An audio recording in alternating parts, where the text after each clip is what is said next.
بسم اللہ الرحمن الرحیم۔ السلام علیکم فرینڈ پبلک سکول سے میں ہوں محمد شہزاد۔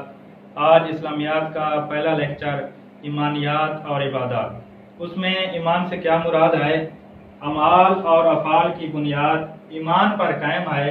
اسلام میں اللہ تعالیٰ پر ایمان، فرشتوں پر ایمان، رسولوں پر ایمان، آسمانی کتابوں پر ایمان، تقدیر پر ایمان اور آخرت پر ایمان رکھنا ضروری ہے۔ اللہ تعالیٰ پر ایمان یعنی اللہ تعالیٰ ایک ہے، اللہ تعالیٰ کا کوئی شریک نہیں، اللہ تعالیٰ کی ذات ہی عبادت کے لائق ہے، اس پر یقین رکھنا ضروری ہے۔ اس کے بعد آتا ہے فرشتوں پر ایمان۔ فرشتے اللہ تعالیٰ کی نوری مخلوق ہیں، یہ کھانے پینے اور سونے سے پاک ہیں اور اللہ تعالیٰ کے احکام بخوبی سر انجام دے رہے ہیں، اس بات پر بھی یقین رکھنا ضروری ہے۔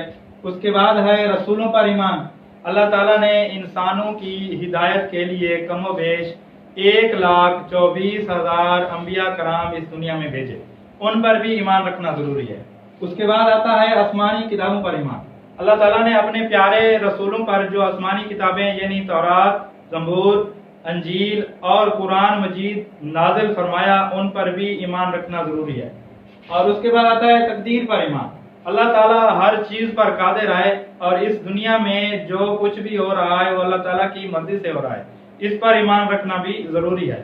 اور آخر میں آتا ہے آخرت پر ایمان رکھنا، یعنی آخرت پر ایمان رکھنا یعنی قیامت کا دن، مرنے کے بعد دوبارہ زندگی، اس پر بھی یقین رکھنا ضروری ہے۔ آگے ہے عبادت۔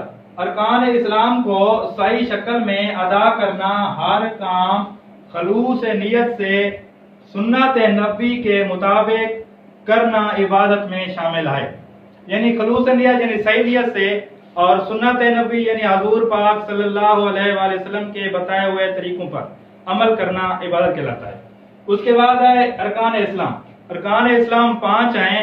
نمبر 1 پہ آتا ہے کلمہ، نمبر 2 پہ آتا ہے نماز، نمبر 3 پہ روزہ، نمبر 4 پہ زکوٰۃ اور آخر میں نمبر 5 پر حج۔